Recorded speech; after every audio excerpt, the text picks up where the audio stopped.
So for this video, I want to show the packet capture tool that's in Network Watcher. And this tool is used to, capture packets that are sent from a virtual machine that can be sent from into another virtual machine. And then you could inspect the packets that are sent from to a virtual machine. So let's go add subscription resource group. Just call it packet A. So it's going to be VM1, which is the first virtual network that I set up, and subnet A, whatever. And you can either save it onto a storage account, and I don't want to use that storage account, or file, or both. So let's just say I want to save it to here.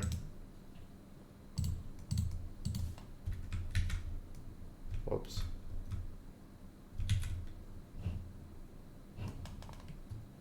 Actually, I'll just save in my C drive.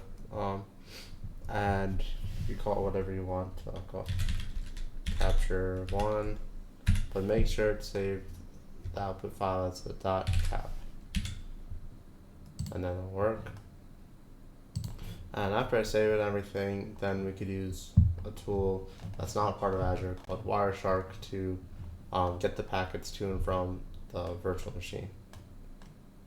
You could change the bytes per packet, the max bytes per session, and a time limit, and add a filter, but I'm okay with all that, so quick save.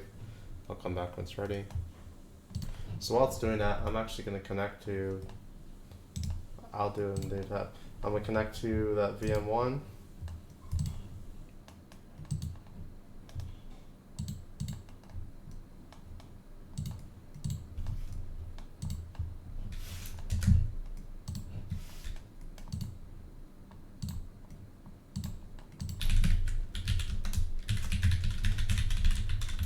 And I'll come back after it's ready.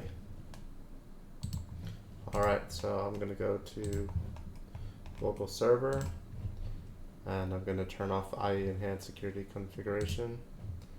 Off. And now I'm going to install Wireshark on this virtual machine. But normally you would have Wireshark installed on a separate machine, and you would capture and store the packets onto a storage account. But just to make this demonstration simpler, I'm just going to install Wireshark on this machine itself.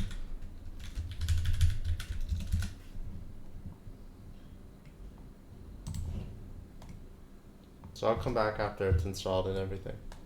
One thing to note is Wireshark allows you to packet capture.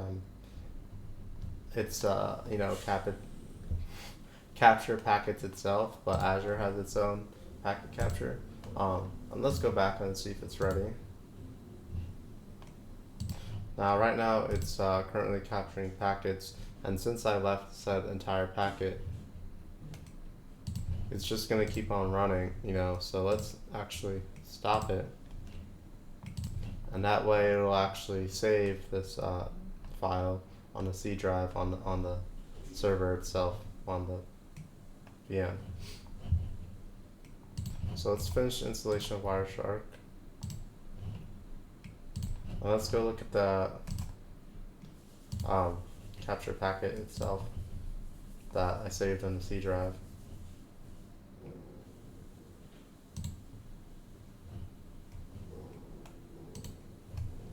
Okay, it's being a little slow.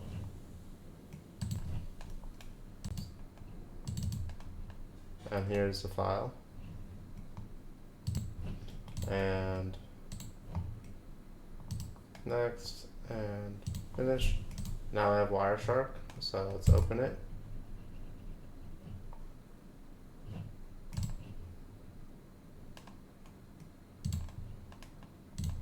And go to File, Open, this PC,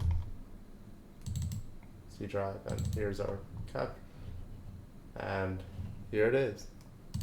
You could see each source, destination, protocol, and here you could see the different OSI layers, information about them.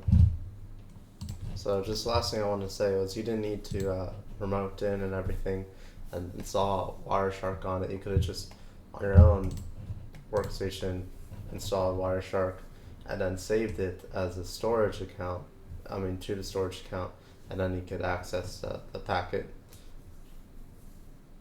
capture through your own local machine through Wireshark by using the storage account. But anyway, that's packet capture tool on Network Watcher in the Network Watcher.